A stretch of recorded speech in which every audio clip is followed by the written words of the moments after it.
बहुत स्वागत करता हूं, क्रांतिकारी सलाम करता हूं सर। आप सभी का यहां पे बहुत बहुत स्वागत है। अभी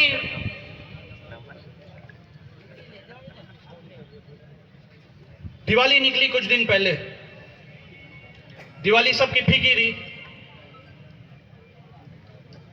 धान को छोड़कर सोयाबीन की फसल नष्ट, उड़द की फसल नष्ट, और जो 3 बार कर दी, न उग पाई। एक उम्मीद थी कि भाई दिवाली के पहले सर्वे चल रहा है तो कुछ ना कुछ तो मिलेगा ही सही, छोटा मोटा खर्च हो तो चाल ही जाओगे, दिवाली खट जाओगी।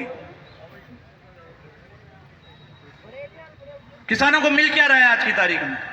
खर्चा कितना है? खाद बीज दवाई 2 बार हो रो, 3 बार हो रो, कर्जा लेके कैसे न कैसे मुनाफे पे जमीन जो रहा है, फिर भी फसल नहीं निकल रही। आत्महत्या करने को मजबूर हो गया। इटावा में किसान सदमे में आ गया, सदमे से हार्ट अटैक आने चालू हो गए, आत्महत्या करनी चालू कर दी। इंतजार किस चीज का कर रहे हैं? क्या हाथ पे हाथ धर के बैठे रहें? कर्ज में डूबे किसानों की आत्महत्या का इंतजार करें? अगर आप सोच रहे हो कि किसान विरोधी सरकार,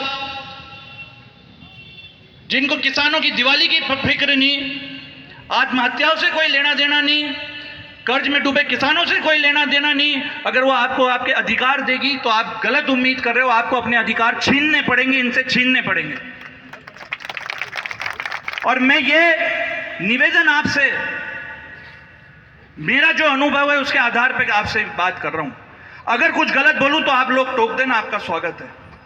आप लोगों के आशीर्वाद से इतनी कम उम्र में आप लोगों ने मुझे उस लोकतंत्र के मंदिर में भेजा, उस विधानसभा में आप लोगों ने मुझे भेजा। कांग्रेस पार्टी में तो सबसे कम उम्र का विधायक हूं।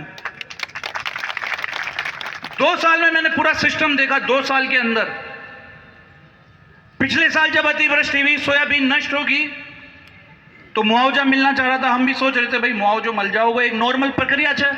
फसला नष्ट हो जाए, सरकार मुआवजो भी देगी, बीमा भी देगी, देवेगी। महीना खट गया, समय निकलता गया, नहीं दिया मुआवजा। फिर विधानसभा सत्र आया। विधानसभा सत्र में मजबूती से मैंने प्रयास करा, मंत्री से बहस करी, और मंत्री से बहस कर कर सदन के अंदर घोषणा करवाई कि मुआवजा आपको देना पड़ेगा। पर यह बात भी मेरे को समझ में आ गई उस वाक्य से कि पूरे कोटा जिले के अंदर केवल और केवल पीपलदा विधानसभा को मुआवजा मिला। नुकसान तो सभी जगह छो, और भी जगह छो, सांगोद में भी छो, मंडी में भी छो, लाडपुरा में भी छो, क्यों नहीं मिला? वहां भी मिलना चाहिए था। पर वहां मेरे को समझ में आया कि यहां सीधी आंगली सुनना खड़ो, यहां तो आंगली टेढ़ी करनी पड़ेगी।